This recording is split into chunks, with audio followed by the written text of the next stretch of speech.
Entwicklung des Hamburger Schnellbahnnetzes von den ersten Verbindungen bis zur Metropolregion. Ich habe einige Pläne erstellt von 1900 bis 2000 in 25 Jahresschritten. Und da die Daten unvollständig sind, dürften da auch Fehler eingeflossen sein. Das werde ich hier in dem Vortrag allerdings ignorieren.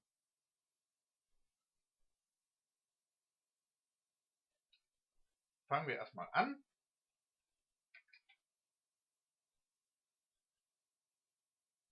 Mit der Verbindung Hamburg-Berlin.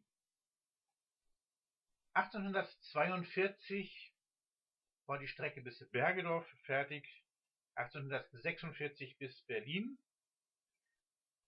1906 kam die Spange Berliner Tor Rothenburgs Ort, die dann auch den Berliner Bahnhof überflüssig gemacht hat.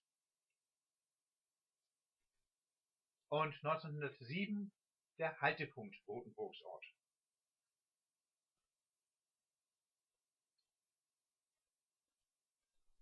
Dann die Eisenbahn Altona-Kiel. Die wurde 1844 eröffnet.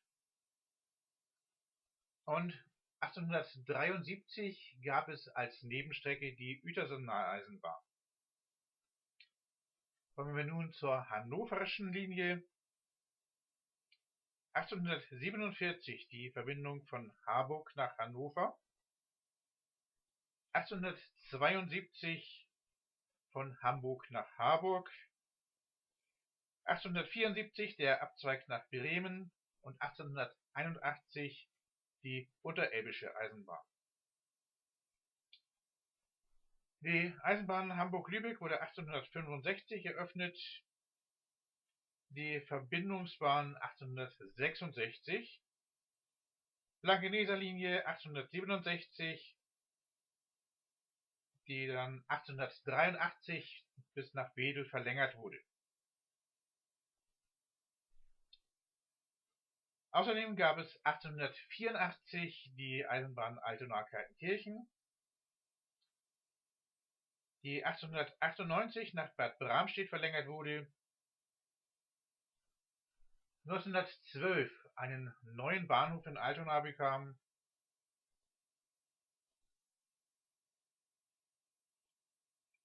und 1916 bis Neumünster Süd verlängert wurde. Und inzwischen wissen wir, das letzte Stück wurde 1953 freigegeben. Existiert hatte es schon länger. So, eine Linie haben wir noch. 1896 die Verbindung Elmshorn-Barmstedt und 1907 weiter nach Oldesloe.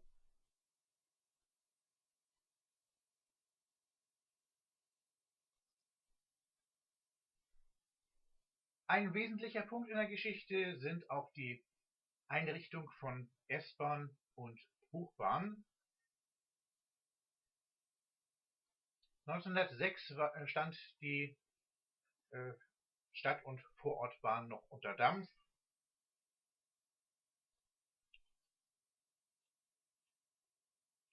(1907)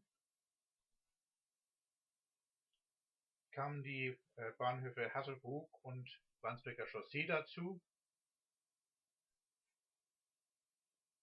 Und es gab einen Mischbetrieb aus Dampfbetrieb und elektrischen Betrieb. Und seitdem heißt die Linie Hamburger elektrische Stadt- und Vorortbahn.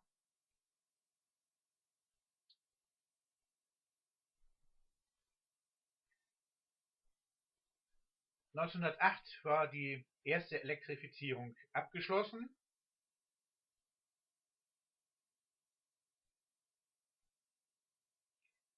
(1913) Haltestelle Rübenkamp 1918 die Alstertal mit Benzoltriebwagen und 1924 elektrifiziert.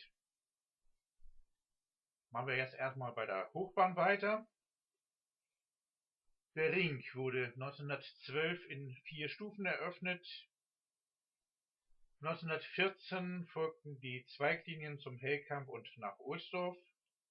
1915 nach Rothenburgsort. 1918 die Langenhorner und Walddörferbahn zunächst in Dampfbetrieb. 1920 wurde die Walddörferbahn elektrifiziert. 1921 Langenhornerbahn elektrisch. 1921 wurde die Walddörferbahn von Volksdorf nach Großhansdorf verlängert und 1925 gab es dann die Zweiglinie nach Ohlstedt, die dann auch die Kleinbahn ersetzt hat.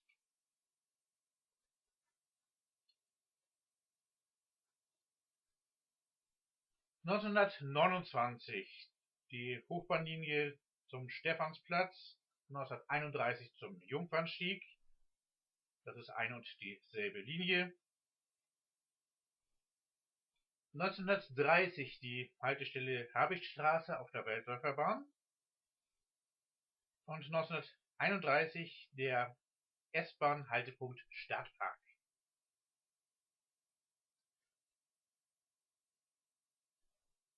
Ja, 1937 kam das Groß-Hamburg-Gesetz und damit haben sich die Verkehrsplanungen wahrscheinlich geändert.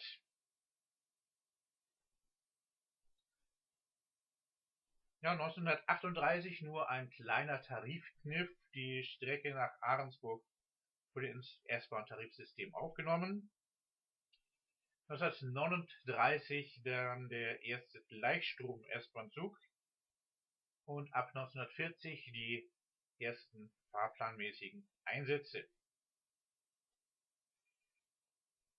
1941 begann dann der Mischbetrieb zwischen Gleichstrom und Wechselstrom und endet 1955. Von 1943 bis 1945 wurde der Verkehrsbetrieb unterbrochen wegen der Schäden und die Hochbahn nach Rothenburgsort wird danach nicht wieder aufgebaut. Dann haben wir noch 1949, wo die Deutsche Bundesbahn den bisherigen Reichsbahnverkehr übernimmt. Davon ausgenommen sind die Verbindungen in die Ostzone und nach Berlin.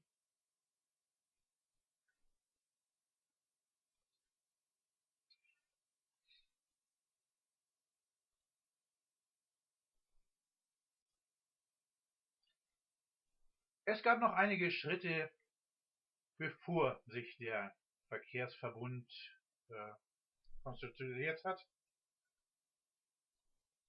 Gehen wir jetzt erstmal zum Jahr 1953. Da wurde die Alster Nordbahn eingerichtet.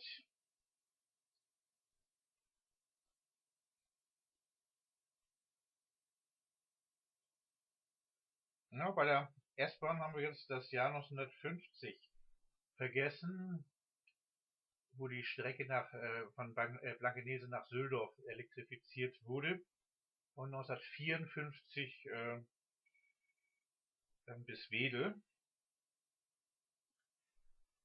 Und seit 1958 gibt es eine zweite S-Bahn-Linie, zunächst von Berliner Tor nach Bergedorf. Und die Anbindung an den Hauptbahnhof folgt dann 1959.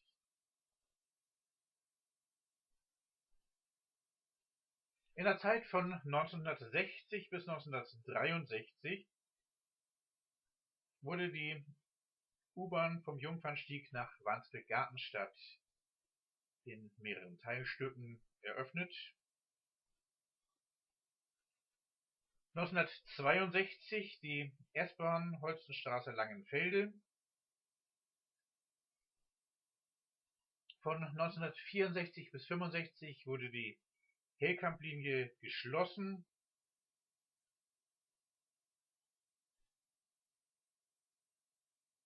Und 1965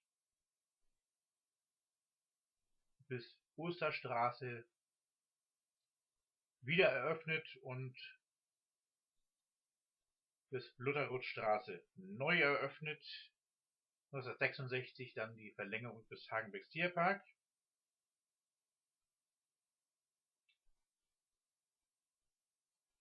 (1965) die S-Bahn bis Elbgaustraße und die AKN bis Eidelstedt zurückgenommen. Und ebenfalls 1965 die Gründung des Hamburger Verkehrsverbundes. 1966 sind dann AKN, ANB und EBO beigetreten. Und es gab erste Liniennummern.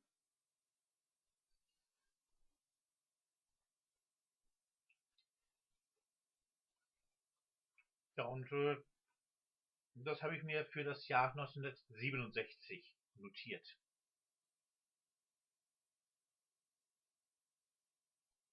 Bei der Vergabe der Liniennummern sind nur die Linien berücksichtigt, die im Verbund drin sind, beziehungsweise die Abschnitte dieser Linien.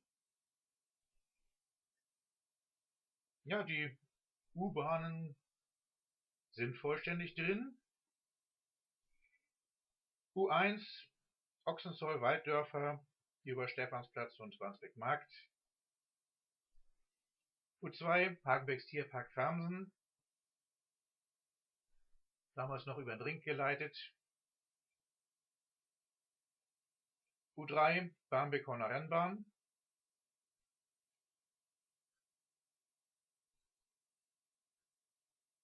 Dann gab es noch die Option U1, U2. Da denke ich mal an Ochsenzoll-Walddörfer über Ring.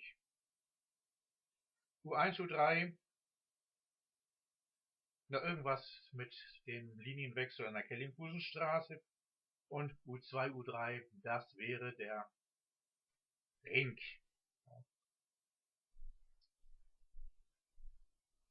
Die S1, das ist die Verbindung Poppenbüttel-Wedel. S2 Bergedorf-Elbgaustraße. S3 Hauptbahnhof Neugraben. S4 Hauptbahnhof Ahrensburg. S5 Altona-Elmshorn. S6 Bergedorf-Friedrichsruh. AKN Eidelstedt-Kaltenkirchen. Alster Nordbahn Ochsenzoll-Ulzburg Süd und EBO Elmshorn-Barmstedt. Bereits 1967 gab es die nächsten Erweiterungen. Die U-Bahn zur Horner Rennbahn und später Legienstraße.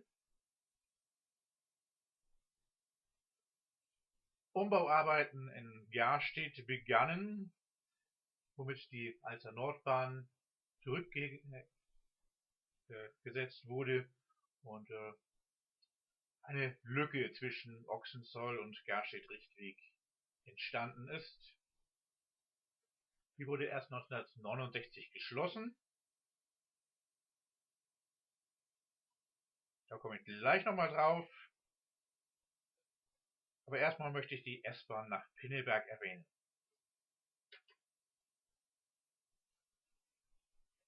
(1968) gab es die U-Bahn-Verbindung vom Berliner Tor nach Hauptbahnhof Nord und die bisherige Haltestelle Hauptbahnhof wurde dann in Hauptbahnhof Süd umbenannt bei der U-Bahn.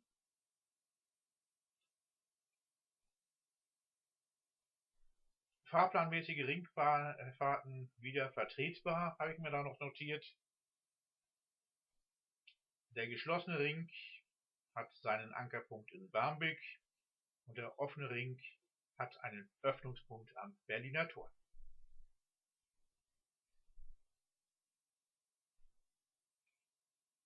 Na, und das wurde auch noch weit bis nach dem Jahr 2000 so belassen. Wobei der geschlossene Ring ab den 70er Jahren seine Bedeutung verloren hat.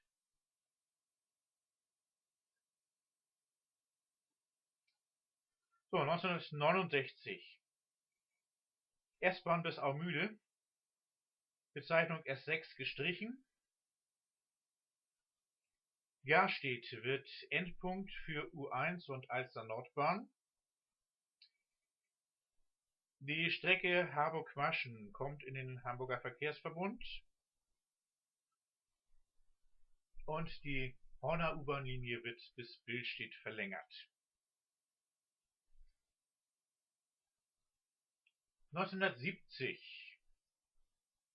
Der Haltepunkt Nettelnburg auf der Bergedorfer S-Bahn.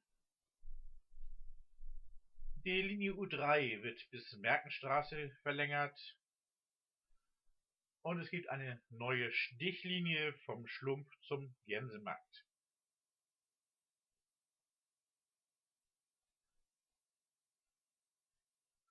(1973) dann der Lückenschluss.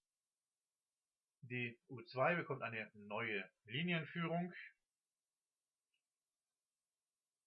und wird von Farmsen bis Wandsbek-Gartenstadt zurückgenommen.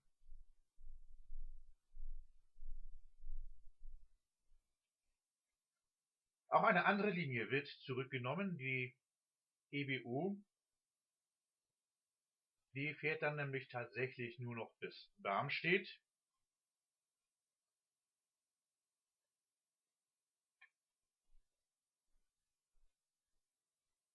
(1975) die S-Bahn-Verbindung vom Hauptbahnhof zu den Landungsbrücken und eine zusätzliche Haltestelle auf der U1 Sengelmannstraße. 1979 die City S-Bahn bis Altona und 1981 bis Diebsteich. 1983 wird Hittfeld mit in den HVV-Bereich einbezogen. Die Linien AKN, ANB und EBU werden umbenannt in A1, A2 und A3. Und die Harburger S-Bahn wird bis Harburg-Rathaus eröffnet. 1984 geht es dann weiter bis Neugraben. Und dann haben wir noch 1985 die U-Bahn nach Niendorf-Markt. Ja, dann mussten wir im Vortrag die Listen wechseln.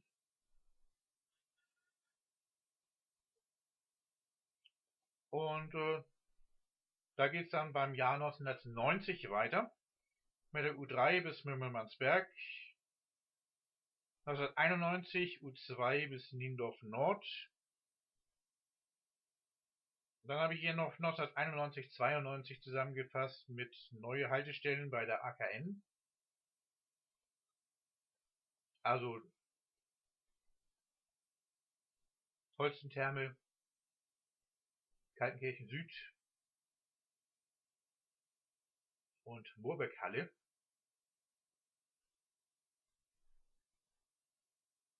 Wobei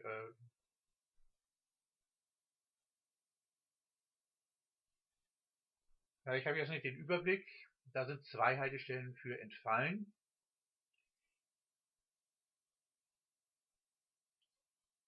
Also eine davon war Waldstraße, bei der anderen bin ich mir jetzt nicht mehr sicher.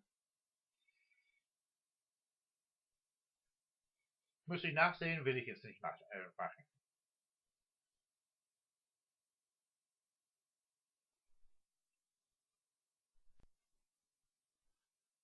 Die Geschichte ist noch nicht zu Ende.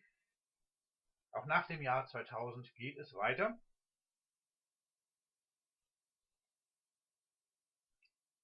(2002) gibt es eine Erweiterung des Hamburger Verkehrsverbundes. Nicht auf Streckenbasis, sondern nach Kreisen orientiert. Und die Regionalbahnen bekommen neue Bezeichnungen.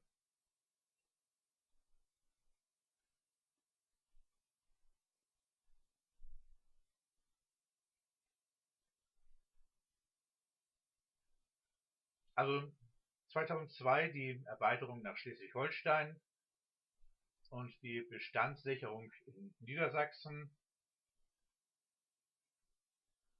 Und 2004 kam dann auch in Niedersachsen die Erweiterung.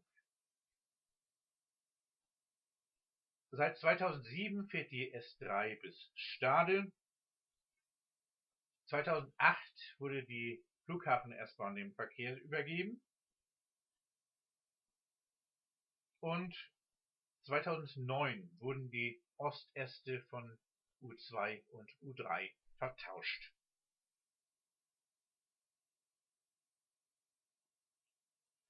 Ja, ab 2012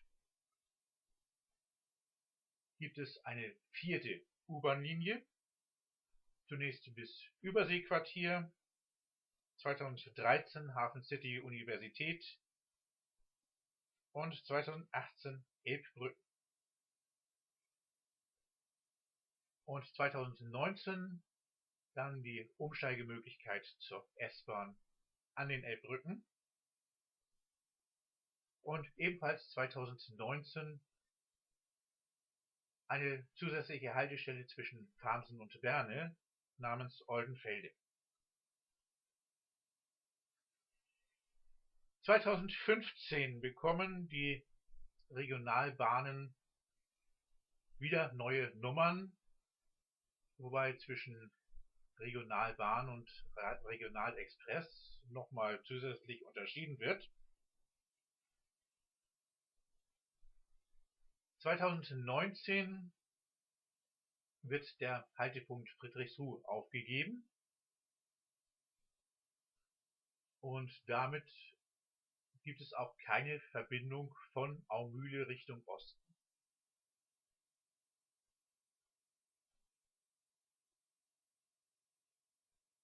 Also keine Verbindung, wo die Züge dort halten.